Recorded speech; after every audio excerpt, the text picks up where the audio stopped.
এই তীব্র গরমের অস্বস্তি ভুলতে আমকে আপন করে নিয়ে থাকে বাঙালি।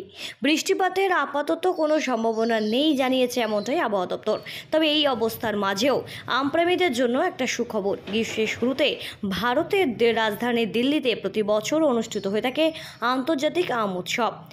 1987 সাল থেকে ভারতের রাজধানীতে এই আম উৎসব আয়োজিত হয়ে থাকে। প্রায় 550টির বেশি জাতের আম এবং আমের জাতগুলো দর্শনার্থীদের দেখবার জন্য এবং স্বাদ উপভোগ করে দেওয়ার জন্য মূলত এই উৎসবের আয়োজন করা হয়ে থাকে।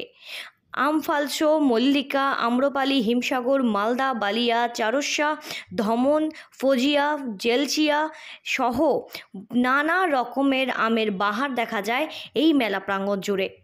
তবে এবার জেলার উৎপাদিত আমের 1/4 দিল্লির আম উৎসবে পাড়ি দিচ্ছে।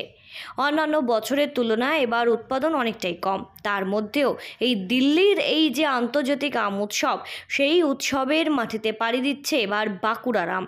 আগামী 16ই জুন দিল্লিতে অনুষ্ঠিত হতে চলেছে এই আম উৎসব। আর এই আম উৎসবে রীতিমতো বিভিন্ন জেলায় উৎপাদিত আম্রপালি সহ বিভিন্ন জাতের 7 মেট্রিক টন আম যাবে এই দিল্লির এই আন্তর্জাতিক আম উৎসবে। প্রসঙ্গত বিগত কয়েক বছর ধরে আমের বাজারে মালদহ এবং মুর্শিদাবাদের একাধিপত্যে ভাগ বসিয়েছে বাঁকুড়া জেলার আম্রপালি।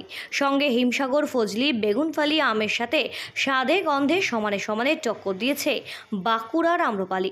কিন্তু চলতি মরশুমে আবহাওয়ার খামখেয়ালিপনার জেরে আম উৎপাদনে যথেষ্টই ঘাটতি পড়েছে। তবে সেক্ষেত্রে জেলা এবং রাজ্যের চাহিদা মিটিয়ে ভিন রাজ্যের আমপ্রেমীদের রসনা তৃপ্তির উদ্যোগ নিয়েছে রাজ্য উদ্যান পালন দপ্তর। আর সেই সঙ্গে দিল্লির এই আন্তর্জাতিক আম উৎসবে সেরার সেরা স্থান ধরে রাখার চ্যালেঞ্জ তো আছেই বটে। আম চাষী নিত্যানন্দ গড়াই বলেন, আমার বাগানে 100 প্রজাতির আমের গাছ আছে, তবে 40টি প্রজাতির গাছে ফলন এসেছে ভালোভাবে। তবে জাপানিজ মিয়াজাকি, থাইল্যান্ড, বাংলাদেশ সহ দেশ বিদেশে মিলিয়ে প্রায় 30টি প্রজাতির আম নিয়ে তিনি এবার এই মেলায় যাচ্ছেন। বাঁকুড়া জেলার উদ্যান পালন দপ্তরের আধিকারিক দেবাশিস মান্না এ বিষয়ে বলেন, আগামী 16ই জুন থেকে 30শে জুন দিল্লিতে এই আন্তর্জাতিক আম উৎসব আয়োজিত হতে চলেছে। আর সেখানে থাকছে বাঁকুড়ার আম। অন্যান্য বছরের তুলনায় এবার উৎপাদন যথেষ্ট কম হওয়ায় 6000 হেক্টর জমিতে 28,000 মেট্রিক টন আম উৎপাদিত হয়েছে। আর তার জেরেই দেশ বিদেশ প্রজাতির মিলিয়ে 7 মেট্রিক টন আম যাচ্ছে এবার দিল্লির বুকে।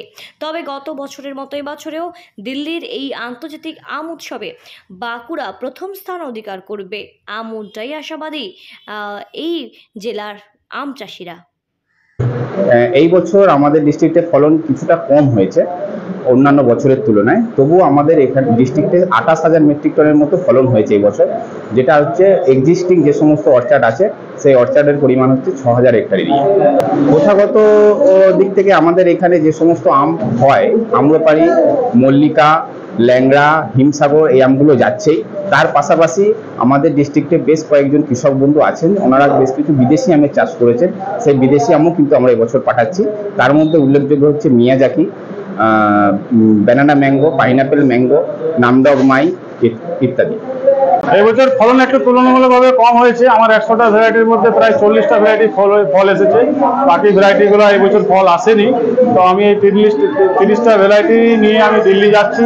সব থেকে আমার যে ভ্যারাইটি রয়েছে, ভালো ভ্যারাইটি জাপানিজ মিয়াজাকি রয়েছে। তারপর দামি আমের হিসাবের মধ্যে ওইটি সব থেকে ভালো, মানে সব থেকে দামে বিক্রি হয়। বাকি ওর সঙ্গে আরও বিদেশি আমি যে ভ্যারাইটি রয়েছে, থাইল্যান্ডের কিছু ভ্যারাইটি বাংলাদেশের রয়েছে, আমেরিকান রেড পালমার রয়েছে, থাই ব্যানানা রয়েছে, কিউজাই রয়েছে, গৌরীমতি রয়েছে, অনেক ভ্যারাইটি নিয়ে আমি যাচ্ছি। যোগাযোগ এই জন্য ফল বাগানে আমাদের হর্টিকালচার এই দপ্তরের সাথে আমাদের বাগান শুরু থেকেই যোগাযোগ, ওনাদের যোগাযোগেই থেকেই আমরা দিল্লি যাচ্ছি। ব্যুরো রিপোর্ট, সঠিক বার্তা।